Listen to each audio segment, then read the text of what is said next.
Chapter 7. Beth makes some toffee for Moonface. The children talked about nothing else but the faraway tree and its strange folk for days after their adventure. Beth said they must certainly keep their promise to take toffee to Moonface. Promises must never be broken, she said. I must make some toffee if Mother will let me have the sugar, syrup and milk. Then when it's done, you can take it to Moonface, Joe. Mother said they could make toffee on Wednesday, after she had been to the shops. So on Wednesday, Beth set to work making the best, sweetest, chewiest toffee she could. She set it in a pan on the stove. It cooked beautifully. When it had cooled and was set nice and hard, Beth broke it up into small pieces. She put them into a paper bag, gave one piece to each to the others, and popped one in her own mouth. I'll have to go at night, I think, said Joe. I shan't get any time off this week. I know, we're so busy with the garden now. So that night, when the moon was shining brightly in the sky overhead, Joe slipped out of bed. Beth and Franny woke up and heard him. They hadn't meant to go with him, but when they saw the moonlight shining everywhere and thought of that exciting faraway tree, they felt that they simply couldn't stay behind. Wouldn't you have felt it too?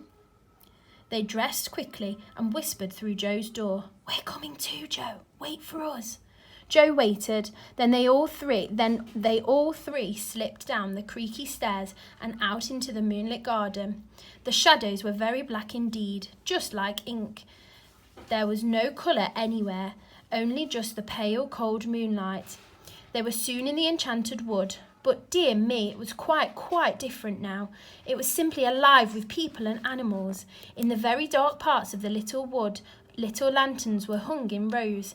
In the moonlit parts there were no lanterns, and a great deal of chattering was going on. Nobody took any notice of the children at all. Nobody seemed surprised to see them, but the children were most astonished at everything. There's a market over there, whispered Joe to Beth. Look, there are necklaces made of painted acorns and brooches made of wild roses. But Beth was looking at something else, a dance going on in the moonlit dell, with fairies and pixies chattering and laughing together.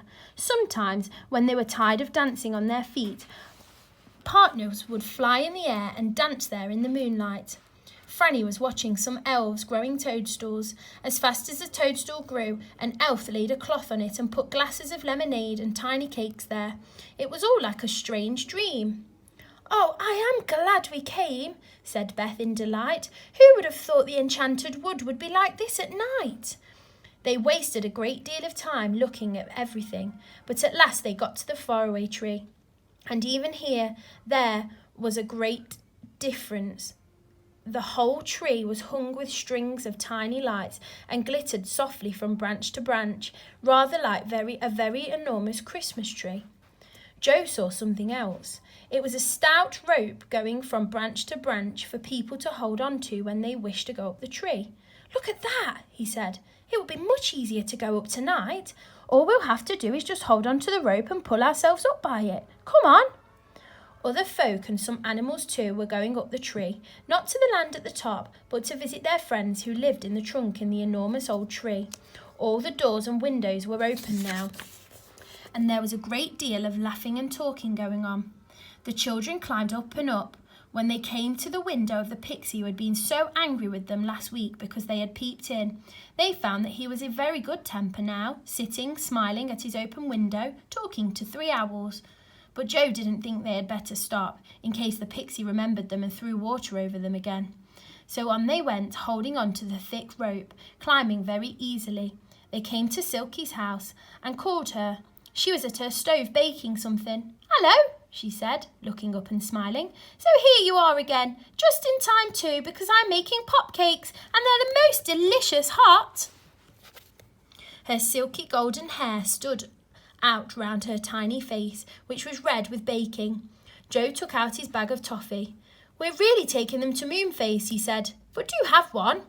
Silky took one and then gave them 3 hot pop cakes each. My goodness, how lovely they were, especially when they went pop in the children's mouths.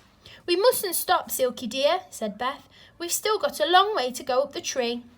Well, look out for Dame Washalot's washing water, then, said Silky. She's dreadful at night. She knows there are a lot of people up and down the tree, and she just loves to soak them with her dirty water. The children went on up. They passed Mr. What's-his-name still fast asleep and snoring in his chair, and dodged Dame Washalot's water sloshing down.